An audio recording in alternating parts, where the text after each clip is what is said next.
Hey, what's up, Eli? Yeah, I don't think I can hear you.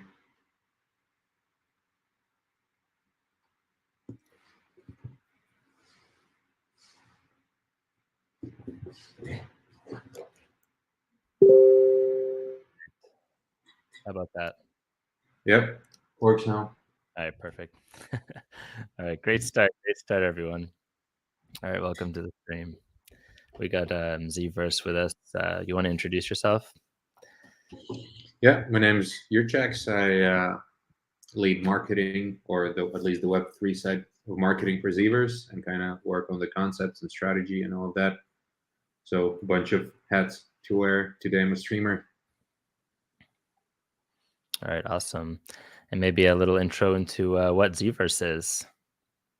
Yeah, so thanks everyone for coming. Some of you might have been at our AMA kind of a couple hours ago. Some of you might be new. So for those who are new and are here for the game, thank you for coming. I think this stream we can focus a bit more. So compared to all our other AMAs and everything else, all our other appearances, we can focus more on the gameplay, on the content, on game design, and kind of our plans with that, which I think we didn't have too many opportunities to dig into, simply because in Web3, I feel like there's so much to cover with economics and everything else that even though we try our best to kind of push on the content and on the game, there is a good place for shows, I'd say, show streams like this that really dive into the gameplay itself. Zeeverse is a free to play monster tamer MMORPG, so like Pokemon, pretty much, kind of style wise, gameplay wise, I mean. But we have also this turn based strategy combat and PvE and PvP modes, and a very interesting lore and a story to our world that we don't think has been covered too much. We're very heavy on kind of real life storytelling, so digging into various myths and cultures and bringing out concepts out of them, and really trying to package everything that has to do even with NFTs or tokens and so on into like a nice little package that can be absorbed by people outside of Web3 as well.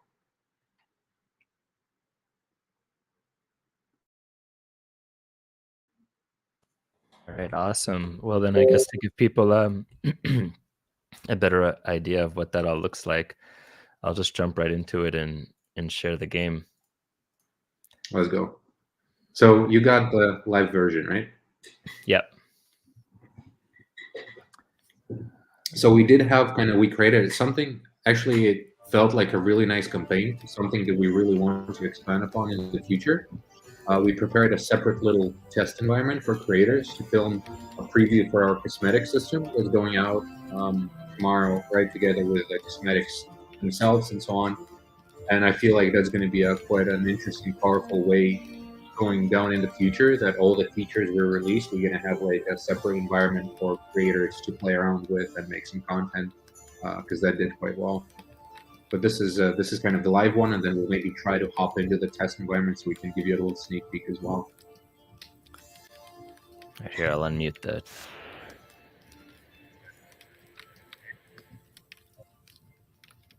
the alpha as well, the z-verse.com. All right, newcomer, I see. You're still dizzy after your trip. That's okay. Take some deep breaths. I love that sound effect. The sound designer actually using his voice and recording everything and then just distorting the sounds. That's awesome.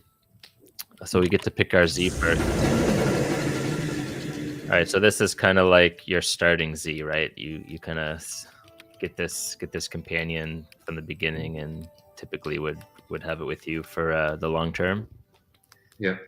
Perhaps you afterwards can go into settings and maybe reduce the sound effect volume a little bit. Yeah. I think it might get a little overwhelming. Here, I'll mute it until we get into the settings capability. Unless there's a way. No. Okay. So we have Chaka, Taka, and Chomp. So am I correct to assume this is fire on the left, then grass or earth or leaf on the middle, and then water Grass, on the right. yeah. Right. And it works in that simple rock paper scissors method where fire beats grass, grass beats water, water beats fire. Yeah, exactly. And Spock beats everyone else. We'll introduce it. And the what beats everyone else? Spock. So, Spock? Yeah. So there was this game in Big Bang Theory where they were playing rock paper scissors. Spock. Oh yeah. Okay, I remember now. I haven't watched that show in a long time.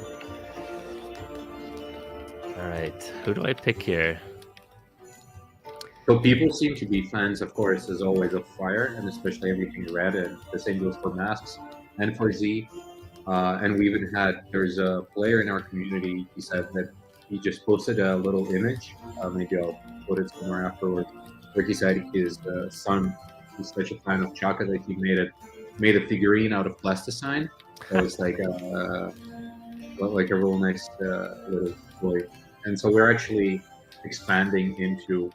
To be honest, we're currently working out a little, let's say, deal with guys who did merch for FIFA in Qatar with their productions and everything. And in a few months, we may even see some cool Zeeverse toys out there. Well. That's a little bit of alpha. Starting off strong with that. Yeah. All right. Well, then out of tribute to that kid, I'm gonna pick Chaka. I've picked Chomp before. This isn't my first file, just as a disclaimer, but I want to take everyone through it as if it's a first-time tutorial. Oh, here we go. All right. Right off the bat, we have some Tales of Illyria memorabilia and even a little bridge world in the corner there. Look at those little references. All right, these are the main inhabitants of our spirit world. Also, you guys did a lot of work into the lore and connecting it to real historical lore as well, which is really interesting. Yeah, and we did the bulk of ourselves, and then we have this legend, the Legend of Zeeverse. We hired a writer to do it, and then kind of polished it a little bit. But we're really, at some point, we want to dig into AI more and see what lore AI can help us with. What lore AI can help us with. I think there's so much to kind of unravel in the coming months with all the tools that are coming out. Oh, you saw that? So there was a guy who just ran past you with the shiny llama. I see that. It's just there's only 11 of those. And oh wow! This one's pretty badass. Damn. So these are all real players. All these avatars. Yeah, I hope so. Yeah. I hope so. I guess I have to finish the first part of this tutorial to unlock any of the settings, right? Yeah. Oh, maybe, perhaps. Honestly. First, yeah, good point. You never know. Right, click the portal. Clicking it. All right, so they want the first battle here. Okay, level 1. All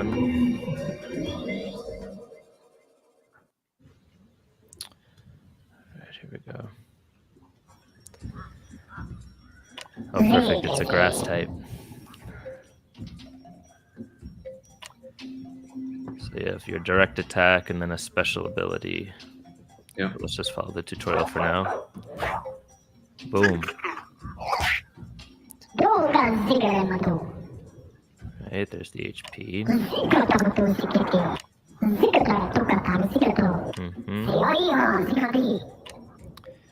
Okay, now they're going to show us how to use our special. Flaming Breath bites target with fiery mouth for 66 amount of damage. Oh. Alright. Goodbye, tooltip. Oh, dead. So was the regular attack fire damage or just the special? The regular attack? No, I think it's just a regular kind of bite. It's the same for everyone. Just depends on like a little buff or nerf depending on your Z type. But Yeah, we have so initially in Pillars, right? There's supposed to be three evolutions for every Z, and the way you evolve is that when you put three the same Z together, you get an next evolution. The next evolution will open up new ability as well. Okay. So the direct attack doesn't impact like the rock paper scissors of. No, it does. It does. Okay. But it's not like there's no. You see, there's no kind of fire effect around it. Or not. Oh yeah, and our creative director told me to kind of pass on that. So Kaya, this kind of this character that gives you the tutorial. Her name is Kaya, and she's kind of the assistant of the god that we have in the game, Wakantanka. This is his kind of assistant that goes around, gives tutorials, and guides players and so on. So they're like a little duo in our world. Okay.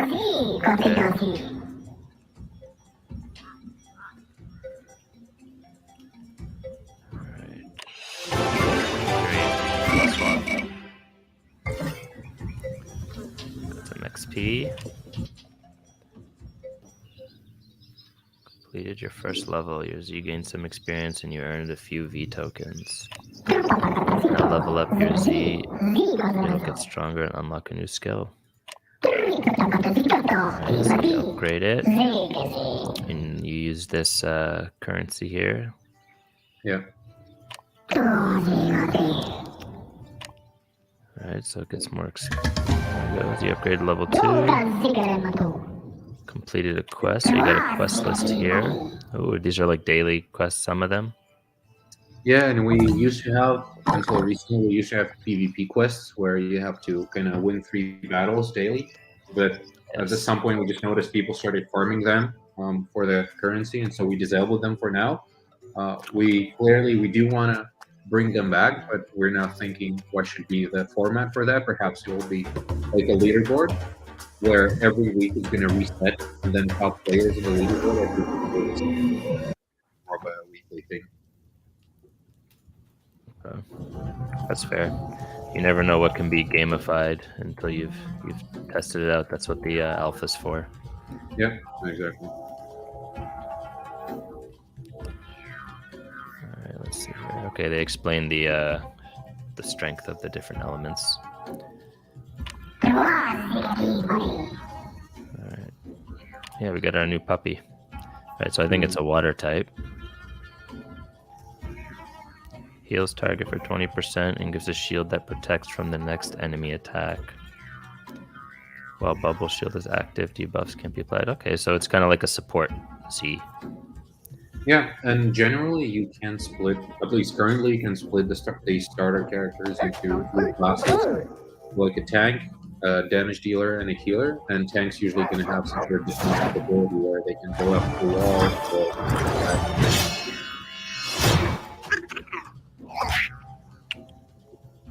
All right, let's finish this guy off.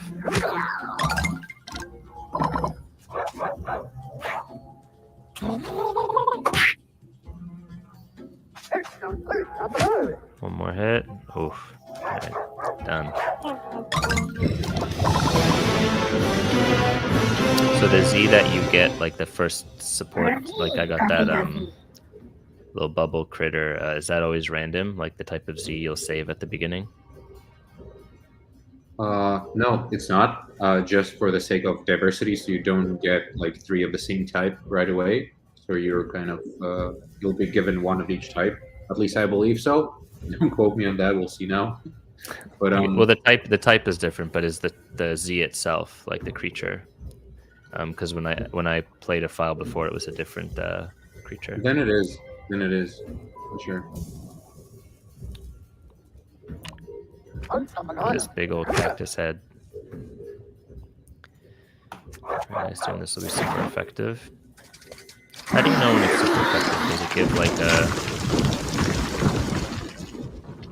some kind of indicator? What? How do you know when the attack is super effective? Does it give like an indicator? It was just really spoke versus the sound effects one. Oh, sorry, the sound effects are muted, aren't they? No, I can hear them. Yeah, never mind. Yeah, so the indicator for a special attack, or what was it you asked? Yeah, the indicator. Let me see if I can. I still can't edit the settings. All right.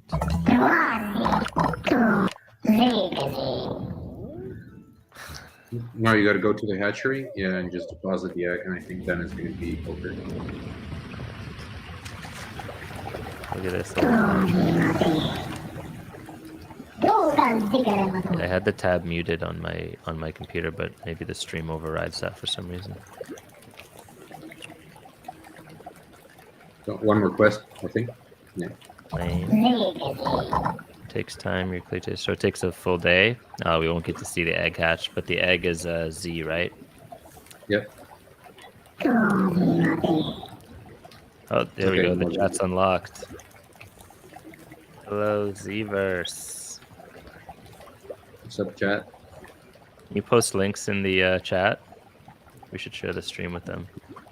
Also, if you got, you can switch. By default, the settings are on medium or low, I think. And if you like, you can pull them up a little bit, then you'll see some graphs and stuff.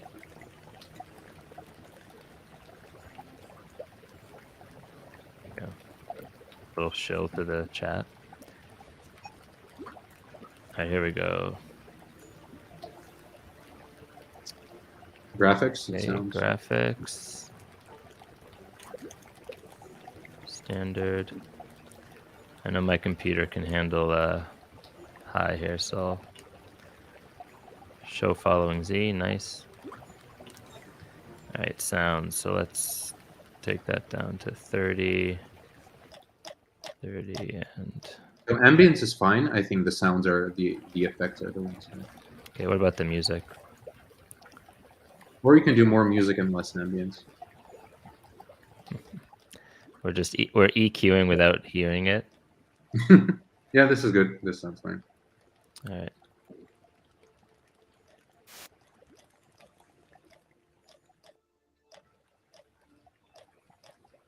This is pretty loud for me, so I'm just going to lower it. All right.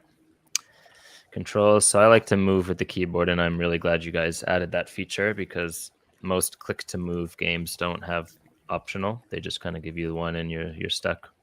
Yeah, and I wish I had some good news for you because I don't. Because tomorrow, at least tomorrow for the event, we may disable it. So as it turns out, development-wise, it's such a pain in the ass to merge those two. That's why you'll be running somewhere and you'll see, for example, if you try to run through the water between the arcade, so the arcade and then to the left, you see there's like a little glass wall.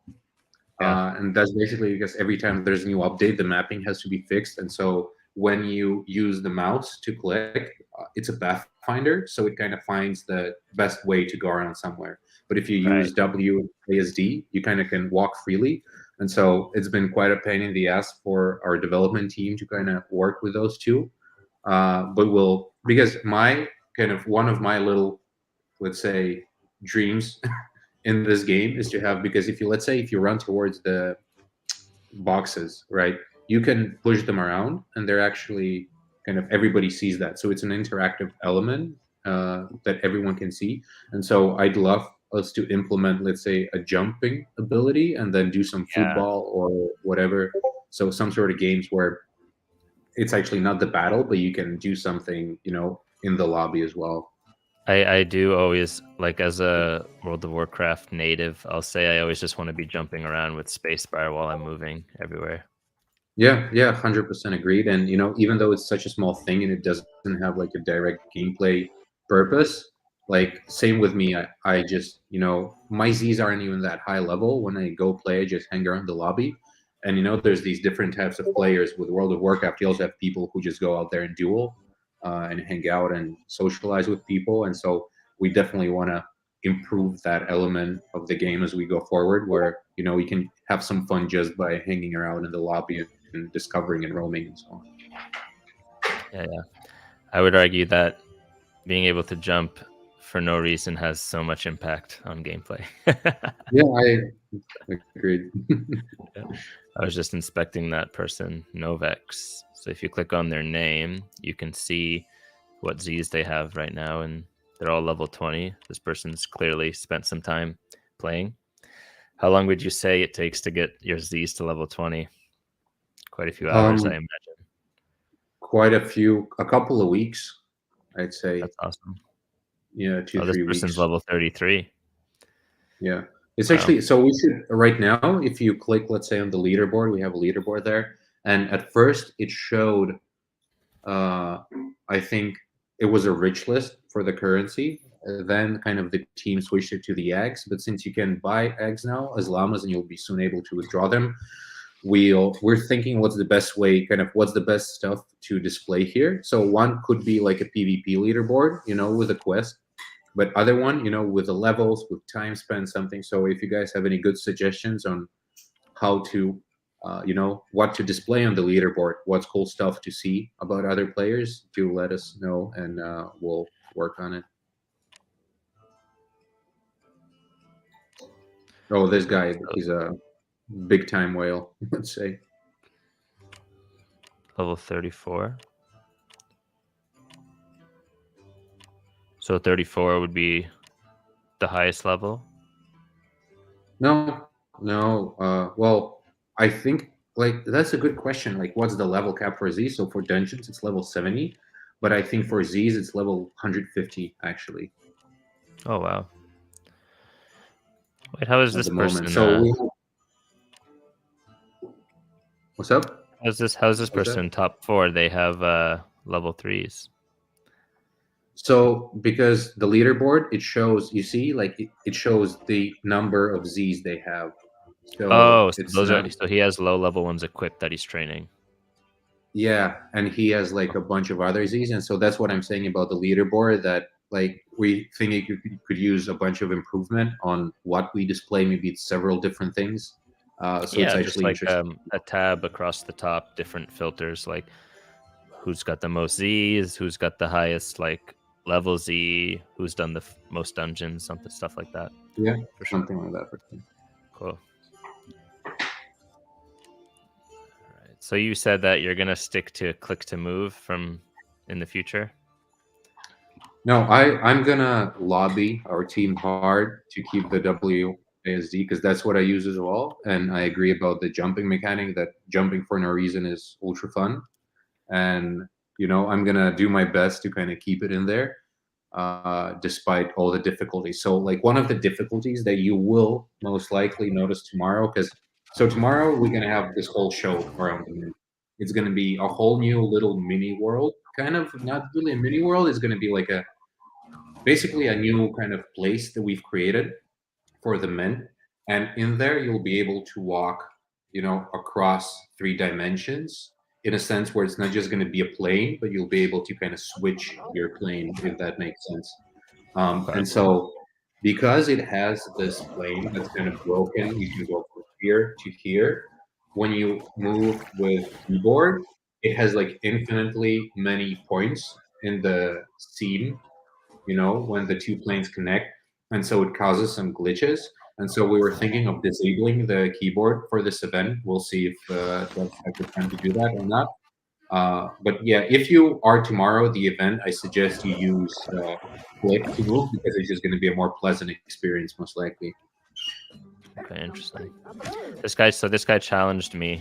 I saw he had way higher level Z's, but I figured for the sake of the stream, we'll just show what a challenge looks like because you can duel people like real players. Yeah, that's You're our gonna that's get our wrecked. PvP arena. That's our PvP arena, and I may even show you some concept sketches right now since we're in here. Maybe. Because we have a whole concept artist, like a person who just focuses on drawing concepts and art for whatever we want to do. And one of the things we want to work on after the Genesis Mint is the PvP arena, sort of where we could host these automated PvP tournaments when people just go into lobby, like with Battle Royale or whatever. When you enter, when there's, let's say, 32 people who've entered, they put some V tokens into a pot, and then as soon as the lobby is full in a certain bracket, they begin an automatic tournament. And so I want to show you a little concept sketch. No guarantees that it's going to look like this in the future, but I just thought it's really cool. And so, can I share my screen? You think? Oh yeah, you want to jump to that now? Yeah, So you just just hit real quick. if you hit present, and then you can pick the tab you want, and then I can bring it on stage. Yeah, perfect. So I think I have it now. All right, here we go. So can you see this? Yeah. So this is one of the concept sketches our artist drawn up in the last kind of day or so. An idea for a potential PvP arena world or lobby where you, let's say, teleport. Where the idea is that you come down and there's this general lobby where you'll be able to register for a certain bracket that you want to participate in. Level 5 to 10, 11 to 15, whatever we decide it to be. And then Tele- from there, you can see the arena itself. It's still an open question whether you'd be able to see anyone battling in there. But one big thing we want to implement is also spectator mode, so we can actually host live stream tournaments, and so people can go into battles and see how it goes and so on. And then up here, the idea is that there's a volcano with, let's say, a Hall of Fame. And when you've won a tournament, there's either, I don't know, like your plaque with your name on it or something like that. So, really interesting working out on these different lands. And the next one we already have in development. And it's like, it's not just because it's been sketched out, the art has been created, it has actually, the base has been laid in Unity as well, so it's a theoretically walkable world. It's a water lobby. So the one we have right now is like the main entry lobby, and then we'll have at least one for each of the elements, right? Each one's going to introduce new Z into the game, some quests, some stories, and so on. And the first one we're working on is the water lobby. Then there's going to be a fire and a grass one, and then different lobbies like the one with the curved out that we created, like a smaller one where it's in a different dimension, and also having a story around that. And so expand from there. And the idea is that color with each version one. as well. Sorry. You have the color version of the mockup yet? I wouldn't be able to find it right now. Oh, for this one. Yeah. Yeah, for this one I don't think so. This is the latest one he sent me. Yeah, it looks pretty Yeah. cool. But yeah, so that's kind of the idea behind this. And so we hired the guy. I think he's been working for a month and churned out lots of. So all the cosmetic items that you'll see began as concepts, and you've probably seen us. For those who are in Discord, maybe follow our Twitter, you might have seen some sneak peeks of sketches, and so it's all him kind of sketching everything on not an iPad but like a bigger screen, and then we take that to our 3D artists. We have 5 of those. They create a high fidelity model of it that we put on OpenSea, and then that is being dumbed down a little bit for the game itself, because in the game, everything's built out of polygons, at least the items, and so you have to have it a bit optimized. And so the stuff that you see on OpenSea can be really cool, and then in the game, it's kind of a bit less detailed, but the scale is so small that you don't really notice it. And so we kind of have this whole process from concept to actual in-game item that the idea goes through. So I'll turn this off for now, I think, so we can maybe move back to the game. Yeah, I pulled the game back up on stage. Mm-hmm. Is there a way to look like my mask? So the PFP, yes, but in game, not yet. And that's one of the things we want to do, in between. Let's call it like a building phase or whatnot that we do between the drops. So the Genesis drop is now, and then we'll do eggs or whatnot in, let's say, half a year or some months. And then in between, we want to do updates. We spoke about this in the AMA, but I thought maybe it's a good thing to touch upon. It's like what's going to be our focus after the mint.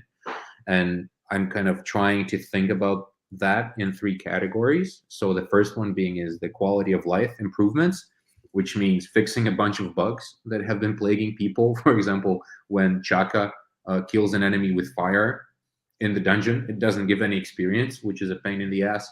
And then there's a bunch of small, yeah, like a bug. If an enemy dies, not to do that. if an How did enemy this dies, person get up here? That's a glitch as well. So that's another thing.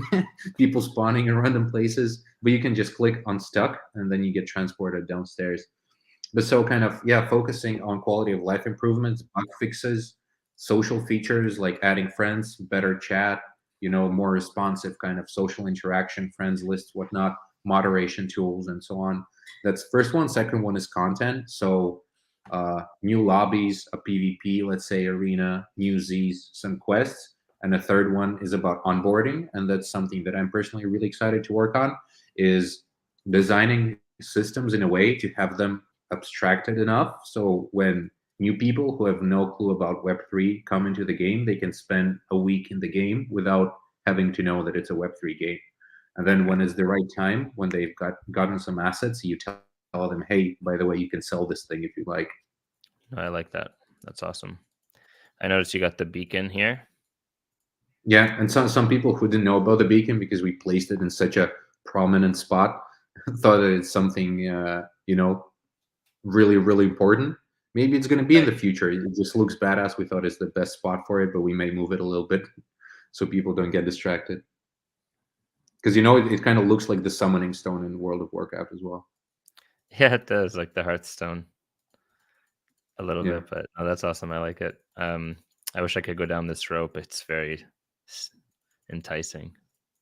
it's been there for like a month or so, and Preminen had shared like a few creators had shared like little videos that they filmed with the sneak peeks for the cosmetic system. Right. And in some of those, you actually could see because it was a staging environment, and you could see the character hanging down there. And still, if you even go on our Twitter and there's this video of the preview, you can see somebody hanging off there and someone who's gonna be there quite soon. And I can perhaps just tell you right away, like that basically it's our first merchant in the game. It's not going to be super contentful right away, but it's a hilarious, awesome character. The one you saw pulling, that's actually kind of the merchant himself, and then he's pulling up his sort of monstrosity of a companion that carries all this stuff. And then we'll basically use it as an in-game NPC storefront and a shop where you'll be able, let's say, to get some quest items, or when we introduce fishing, you can get fishing rods and like other things that we can put in there that where you don't need another person.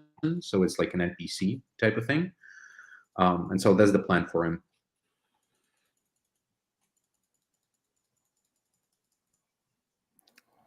All right.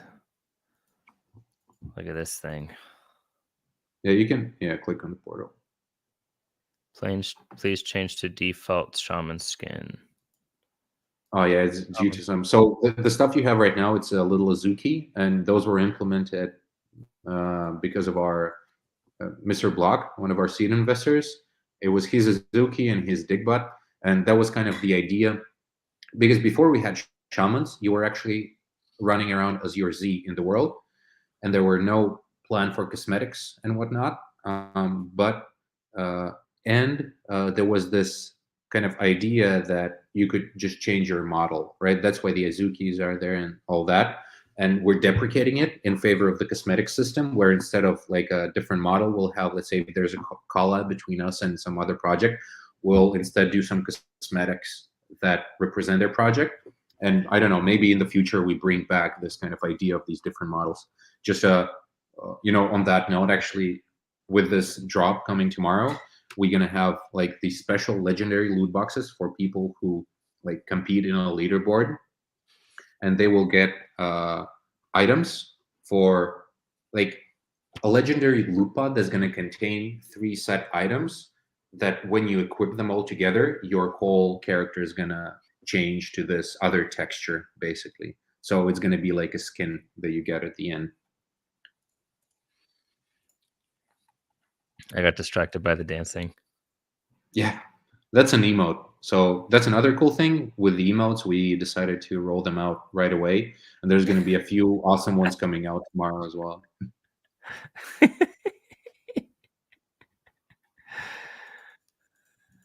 So you can't participate in this anymore, right? In the curve? Yeah. No, but if you, let's say, there's a collection in OpenSea for the curve drop, and some people still haven't fed their potatoes to the llama. So you can buy a potato, feed it to the llama, get a loot pod, and then smash the loot bot open, get yourself a llama pet and some cosmetics. Uh, that's kind of where it's at. And it was really fun working on this. It took us around a month to do everything from the storyline to art to functionality and everything else. It was quite intense, but super fun. And we're 100% doing this in the future again. We can create like a story around Arbitrum, for example, and make some fun cosmetics around that. And, just launch it as a free play to mint quest for people to kind of enjoy. So are these kind of like projects that you've collaborated with in some way? No, these are projects from the Curve ecosystem because the idea here was to kind of give people a space to learn about DeFi. Of course, it's perhaps not as important for a regular Web2 gamer, but this is kind of one of the examples how we could onboard people into something like this. Is, let's say, when the time is right, when they spend enough time in the game, and we've introduced them with some basic concepts around Web3 is lobbies or worlds like this where they can do quests and learn about DeFi and Web3 and everything that it brings. And so this is basically like a library of projects that were built on Curve with kind of little Cool. bios and links and so on. I thought this butterfly one was a Battlefly, one Yeah, of the games on looks like Home Treasure. it. I love the colors and the sounds and everything, how it interacts. Hmm. If you want to get out, you just click once on the kind of the island, and he should run to it himself. Yeah, Whee! just dump out of there.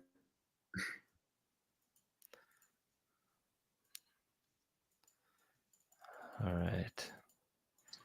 So, and the way kind of this temple was built, it was similar to how the staircase is built that you walked on, like this one. It was that for Mhm. 7 days, people were coming and completing a quest, and then layer by layer, the whole thing was being constructed by Waka, who's kind of Oh, standing cool. there and conjuring the staircase. So that's kind of something we really try to lean into is like these longer quests, where you can see the progression and something's building, something's happening, something's opening up, and so on.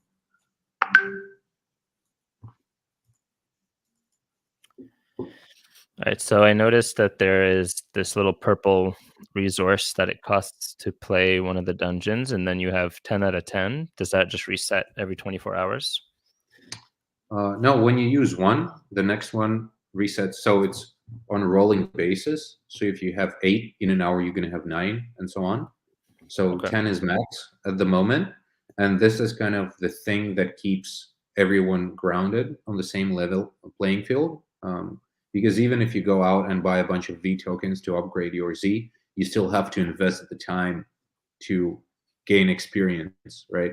But Right. experience can be gained only from dungeons, and dungeons require energy. So even if you're like the richest man in the world, you still have to put in the time to get the progress. Of course, unless you buy the Z from someone else. But in that case, we feel like that's one of the beauties of, let's say, asset ownership, is that when you come in and you buy someone's Z, you actually are buying someone's time and someone's progress, which is a very fair exchange, right? You're not just spawning something out of nowhere for a bit of money.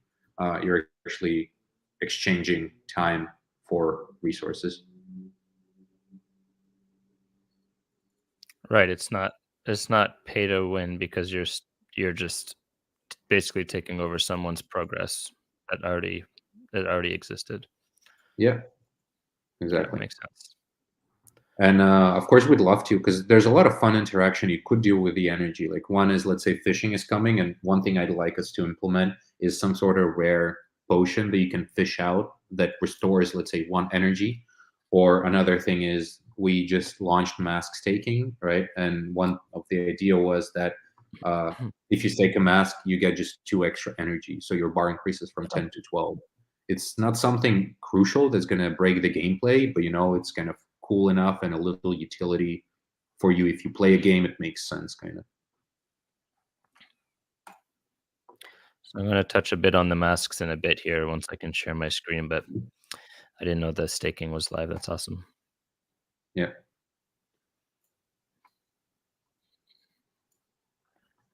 Can So there's a you question: can fish you a fish a cosmetic? cosmetic? Somebody was Yeah, asking if you can fish a cosmetic. awesome question. I'd love us to, and I think we will, because so one of the fun parts, let's say, of fishing, for example, in Minecraft for me, right, is the fact that you can fish out so much like random stuff that's not just fish. So if you fish out a fish and then you cook a fish, then you can feed a fish to your Z during the battle and, let's say, restore some health or whatnot. And that's one way we want to incorporate shamans into the gameplay, into battles, is them, maybe carrying a little inventory of things that you can use during the battle, which I think could be pretty fun and, involve some on like unpredictability, whatever, randomness, even more or whatnot.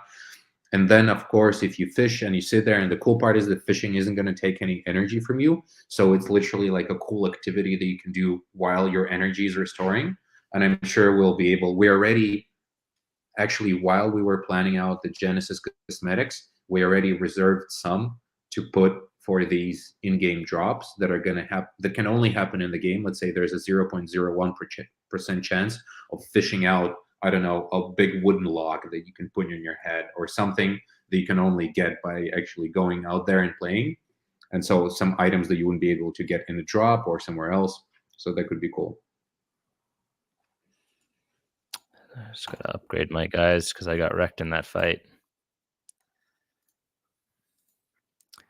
All right, so you want to talk a bit about what these building materials are for? I didn't notice this last time I played, but I noticed when you go to Waka, the NPC right here, this big guy, he has like a leaderboard for these materials, and like you can deposit the materials. You're muted, sorry. Oh shit, sorry.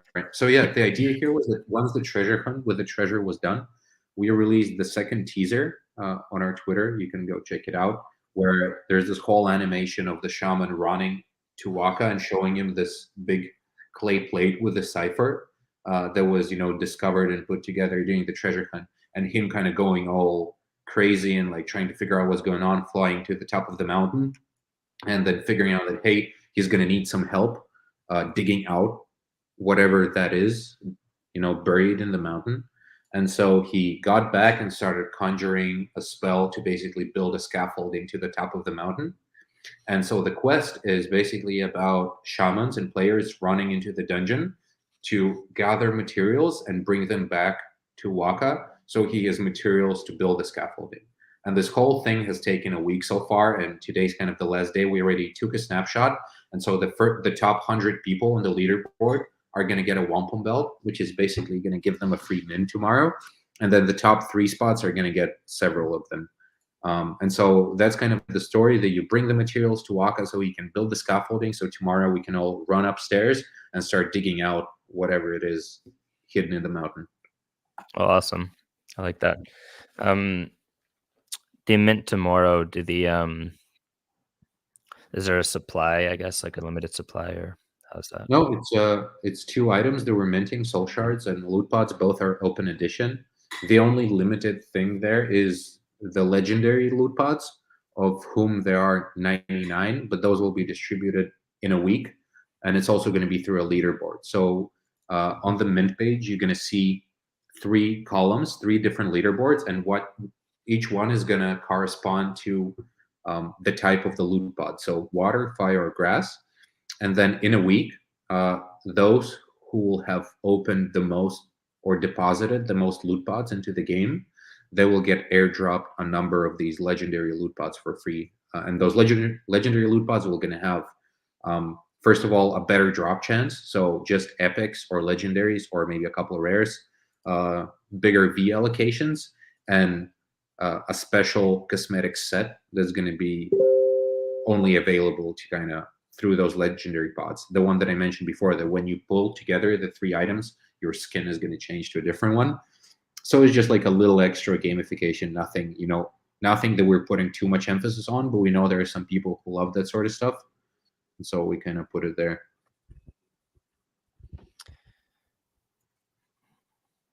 The game feels the fights feel harder than the last time I played. They are. We nerfed stuff like, a little bit with yeah, cooldowns and stuff. The basic attack damage is a lot less, I noticed. So that's something that's going to take part as well. And so I don't know, were you president or AMA today? No, I don't think so. No, no. No, because one interesting thing that we spoke there about was about governance and kind of what does governance mean for gaming. And so, the word has been thrown around so much in Web3, especially for projects that don't really have anything to govern about. But one thing that I'm really, really concerned about for the future of, like, let's say Web3 gaming is how are going to be buffs and nerfs handled in an environment where people own assets, right? So let's say Right. someone owns a badass sword and then you figure out that it's OP. And now if you nerf it, the person actually loses value of this item because they own the item. And Right. so what's going to be this dynamic between players if right now with Overwatch and other games, whatever, Dota, League of Legends, when people nerf stuff, metas change and some people are pissed because they like the characters and whatnot, but it's going to be a whole different level where when people own stuff. And so we were speaking about how to deal with this, with these buffs and nerfs and different things you have to actually balance in the game. And this is where it feels like community governance, where community can submit proposals as to how to balance the game, would be an interesting experiment to see unfold. Especially if it's the players who spend their all days there, and even if it's because then it's a majority vote, and you cannot really, let's say, blame the developer as much. But if the community comes together and decides, hey, this character is a bit too OP, we have to nerf him by this much, and then the whole community votes, and that's what we do. It feels like one of potential solutions to this problem.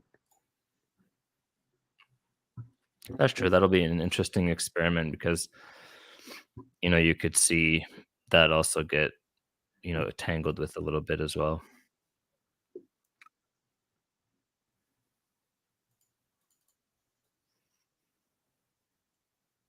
All right.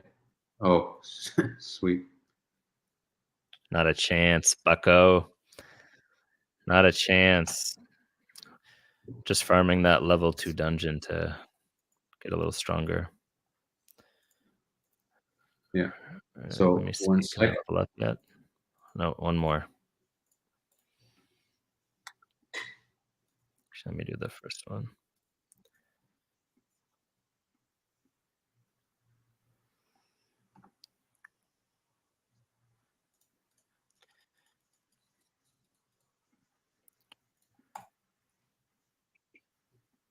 So where is it?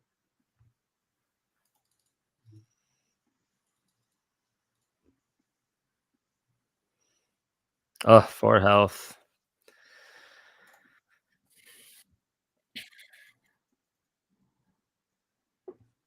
Reduce next. So where is it here? I'm trying to. Yeah. So another thing is, perhaps you'd be interested in knowing this. We mentioned it a little bit during the AMA, but basically, right. So tomorrow we're releasing this huge batch of cosmetic items, almost 100 or so, and kind of for the longest time we thought of them just as cosmetics, but now we think we kind of found a fairly balanced, perhaps, approach or a system to make them have utility as well. So like the items that you'll mint at some point, we're gonna give them buffs, and so the stuff that your shaman wears, so it actually influences gameplay a little bit. There's still like a challenge, of how to prevent people with money from hoarding those items, whether you afterwards have to introduce similar items that can be dropped in dungeons, or you have an in-game marketplace where everybody still has access to them through the in-game currency, right? So you don't have to buy them on OpenSea. But so I wanted to kind of give a peek, but I don't know if I'm going to share the screen this time. Maybe I'll just read some of you, because we have an awesome game designer. And so he was sitting down and kind of thinking, okay, how we can make this work in a cool and a fun way. So it's not just +1 attack, +5% defense, and so on. And then Right. for different items, he came up with different, basically, buffs, right, that the item can give you. And so some of them, let's say, increase experience gains by 10%. Wandering trader, so like the merchant that we're putting into the game, that your prices at his shop are 10% cheaper. Or so what else? 5% chance to cook 2 items instead of one. So and that's something, because I didn't consider it before he showed it to me, that when you buff items, it doesn't have to be hard stats, that you can actually involve some cool things in there, that, let's say, when you can percent chance that you won't consume energy or something like that. Yeah, you're just adding an extra layer to cosmetics and items. Sorry, what? Come again?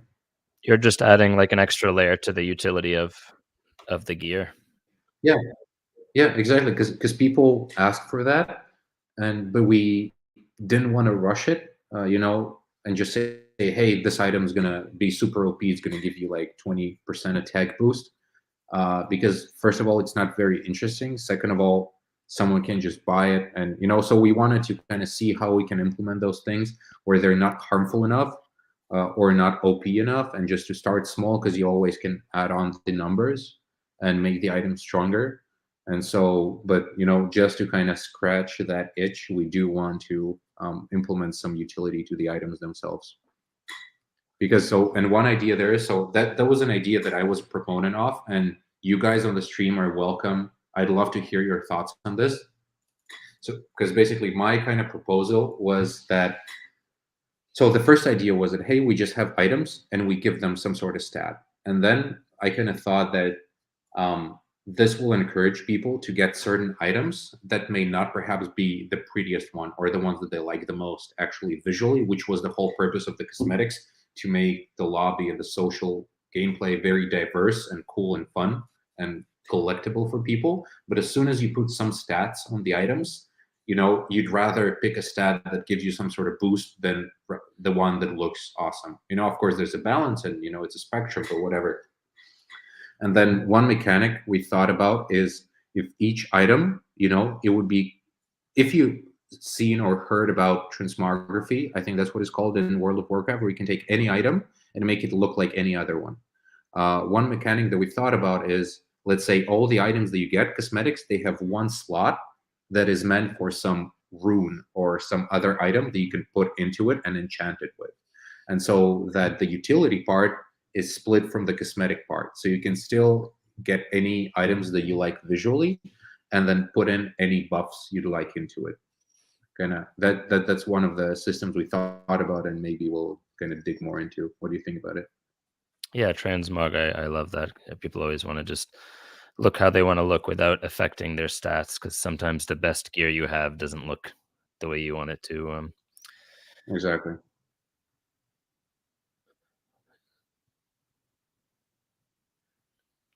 That was a good bouncing bubble I did on the last round, because I blocked this guy's water CC crowd control. Mm. Crucial. Crucial. Outplay mechanics. Oh, a critical. You're done. So you've been playing for quite a while. What's the level on your other? I think mechanic? around close to 10. Yeah. Yeah, Have I think that's. you? Do you have any kind of I don't know, things that maybe fell in your mind, or something that you took note of that, hey, this could be a good improvement or something like that? I mean, I already like the fact that you guys are gonna add items, because you're just taking that turn-based style of Pokemon and adding like a Final Fantasy element to it Hmm. in a way that people maybe aren't aware of. But mm, let me think. I definitely had stuff that popped in my head while I was like playing it. Like the first couple weeks, I was playing it like a lot, too much. Um, but I didn't write anything down. Matthew said something here. What about elemental infusion to make it the same color as your mask, or even put your shaman mask copy on your Z's so you can make them look the same as your shaman?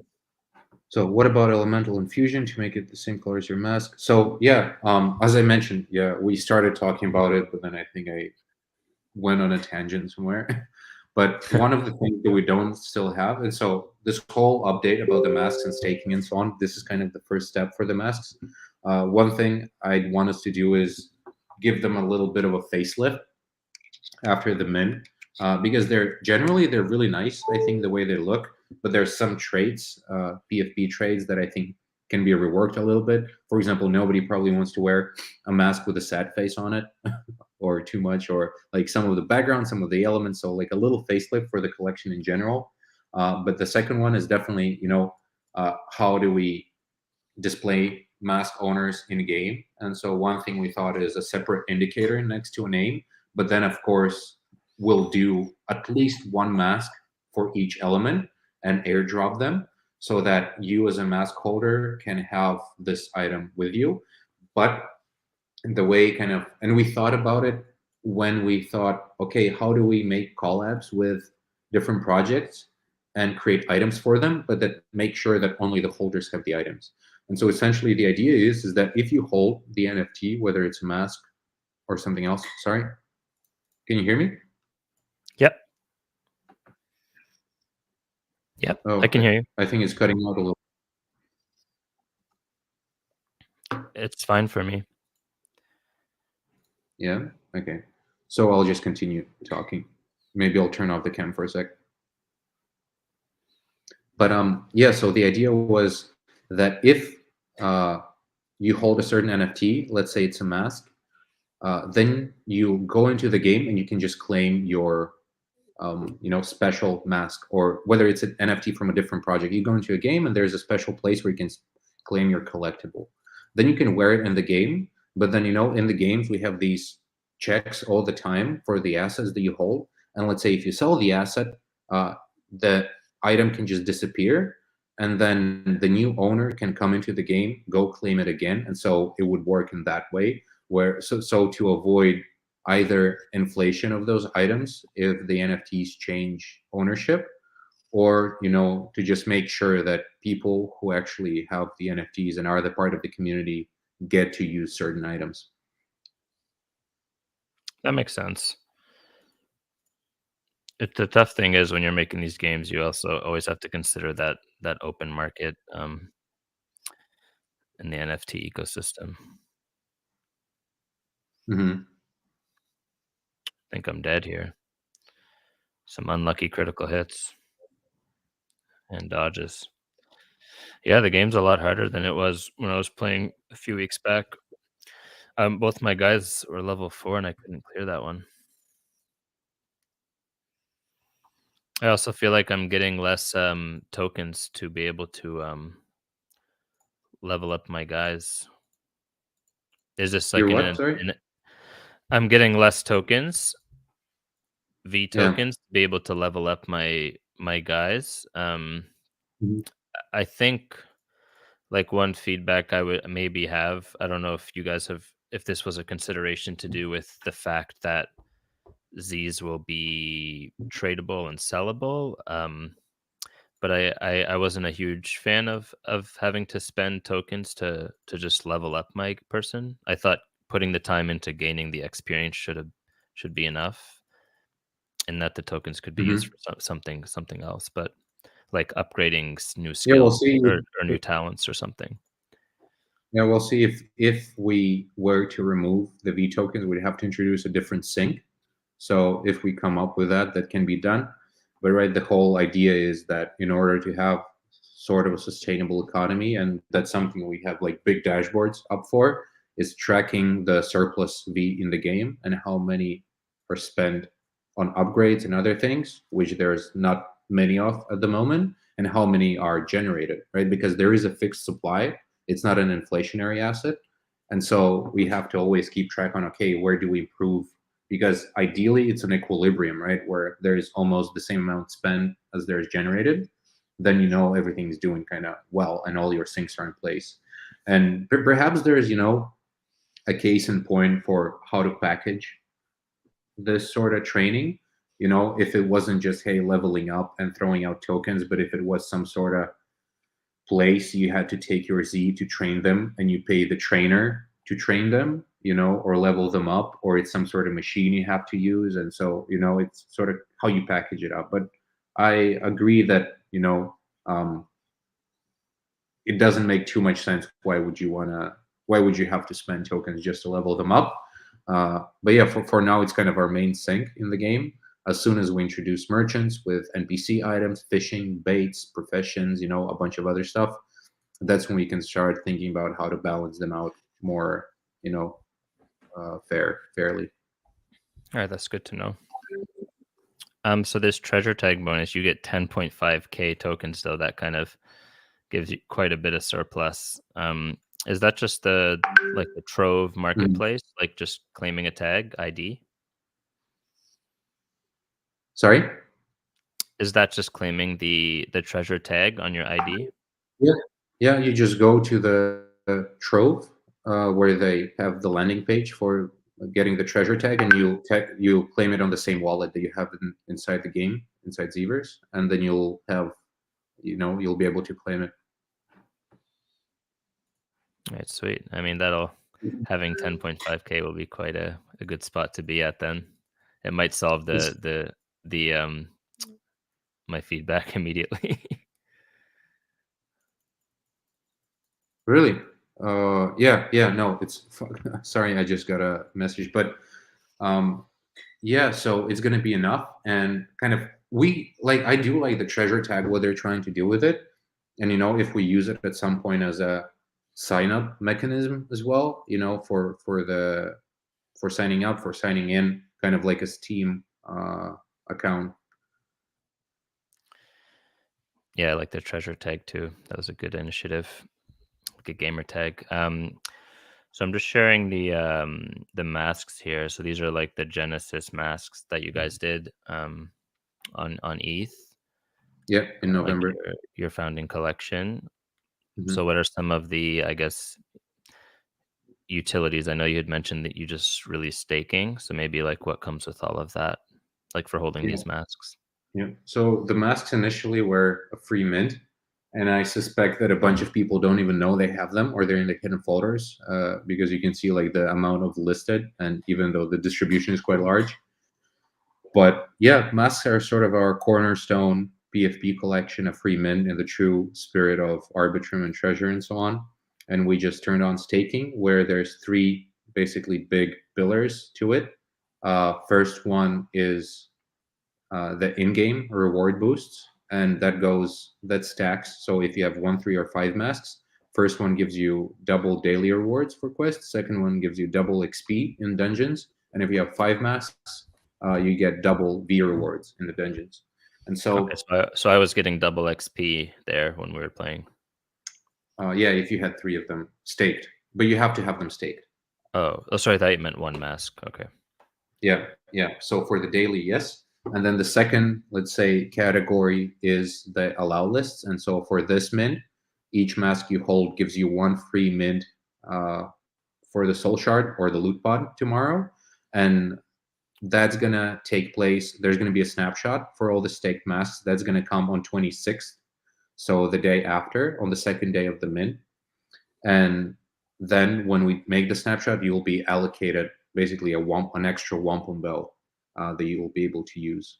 So that's the second one, and also the allow list, kind of as basically acting as a mint pass for all the future collections, whether it's going to be the Z eggs, the Genesis eggs or islands, and stuff like that, and all the little kind of mints, play to mint events we'll do in the middle. So like the curve one, or we do one with another project, So in one way or another, it's not going to always be a free mint.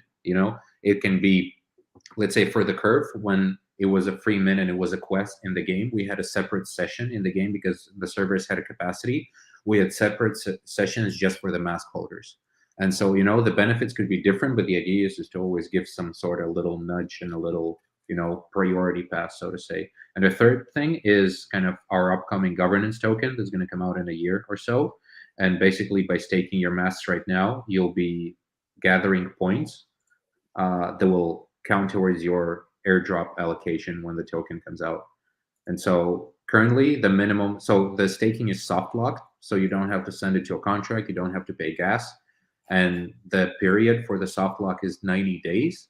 And so you can still transact and sell your mask, but the one kind of nuance there is that if you do it while the mask is still staked, all the points that it is generated up till then, they're going to be deleted and lost. So when you kind of commit, when you stake the mask, you sort of have to commit for these 90 days if you're interested in the points. If you don't care about the points and the airdrop and the token, then it's like whatever.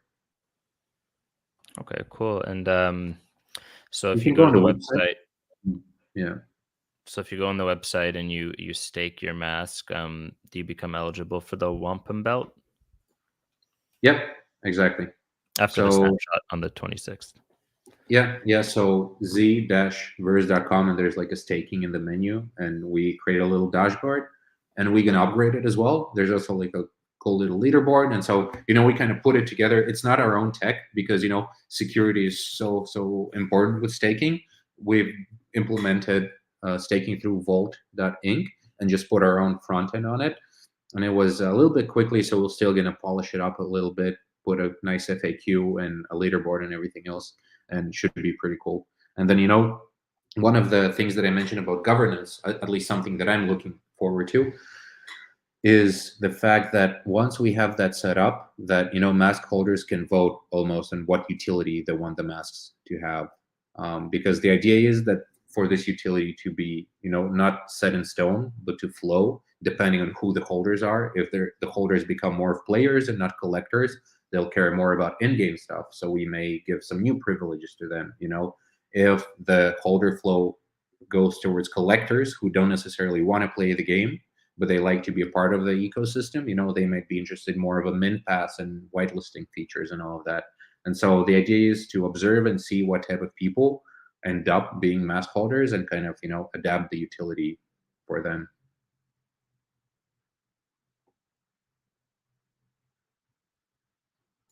Oh, sorry, I was muted. I also pulled up the items from the Curve event. They're on the Trove Marketplace. So these ones, do these show up on your shaman if you have them? Currently in the inventory, but tomorrow as the cosmetic system is going to launch, you'll be able to actually wear them. And the ones that have the little rainbow, at least the llama head there, the legendary one, it actually has like an animation the same as the llama you saw in the game. So the legendary masks are actually animated in the game when you hang around, and so the new ones they're introducing, they're gonna have little tweaks as well to them. How many of these are there? Only 8 11? No, how many? or 8 claimed, I 8? guess. Perhaps, yeah. Some of them may still be hidden in the loot pods that haven't been opened yet. Right. So even this staff, your shaman will hold the staff? Yeah, there's 2 item slots, so you can actually hold 2 staffs if you have them, if you'd like them. But we're also releasing a couple more legendary hand items. Those are currently like in the least supply. But when you wear at least this one, so in the preview, there was also the video on Twitter with a preview. They're quite massive. And then we're actually gonna, with this, with the Genesis cosmetics, there's gonna be a curve, not a curve, treasure staff as well. So with like a red gem, and that's gonna kind of represent the treasure community, so to say. Awesome. Might have to grab me one of these helmets. They're only 5 magic. All right. So sorry, there's like a couple of questions I see.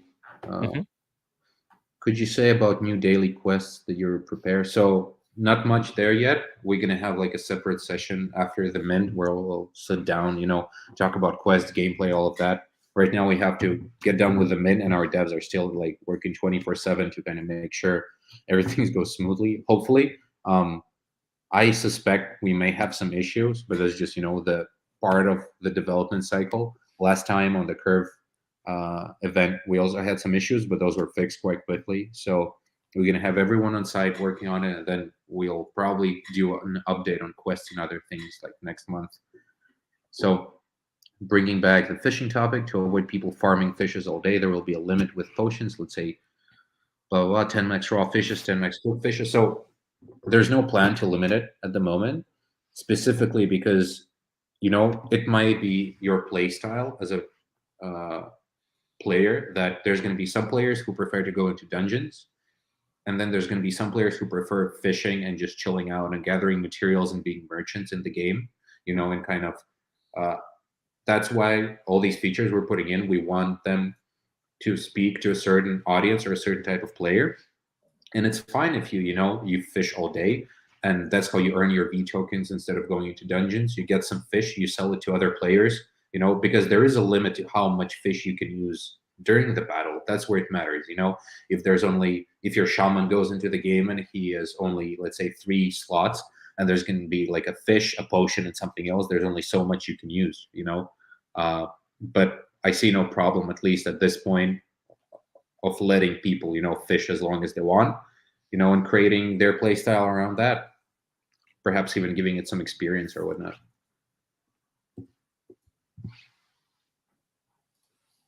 I'm excited for the mint tomorrow. Genesis mint. Yep. But all right, Eli, thanks so much, man. Is there anything else you have on the agenda? No, that was great. I got to play quite a bit. Got to do it on working hours, which is always fun. Awesome. But yeah, no, it was great. I'm excited for the changes. It's nice to see that it's a little bit different than when I was playing a couple weeks back. Just like a little bit harder. I kind of like that. You got to like grind a little harder. It was a little bit tough before as well, but also once I got that egg, I got the 3rd Z for my team. It made things a little easier. Yeah. Especially because I rolled the tank on mine, so he could just like block, and I thought that was so strong. That's good. Yeah. But yeah, if you have like a healer, a tank, and a pure damage, I feel like that's like my favorite kind of team. But I could also see like 2 damage and a tank working really well in PvP. But yeah, I've played so far with 2 healers and a damage. Oh, it's been quite fun as well. I haven't taken part in any PvP tournament, so I think that this is where it's going to matter. But for dungeons, it's been quite alright as well. Right, you haven't been able to test it a bit. Yeah, I'm curious about that. I haven't really gotten into the PvP scene here, but maybe once the arenas are live, that'll really entice me to get in there. One thing I really loved about arena grinding in Warcraft was one, the public rating. So like you have your just arena rating, and then the just like end of each arena season, depending on your final rating, you can claim certain rewards or even just titles, but sometimes loot as well. So I thought that was cool. Yeah, so definitely something along those lines is something we want to go for. That's awesome. All right, well, I'm sure you guys have a lot of work to do with the mint coming up, so I'll let you get back to it, and we'll keep an eye on you guys. And thanks everyone for joining us and asking some questions. And and for those who are watching not live and are watching the recording, thanks for tuning in as well. And you can always check out what Zeeverse is up to on their site or their Discord or Twitter as well. All right, thanks everyone. Thanks. Bye-bye. We'll play you out with some Zeeverse music. Let's go.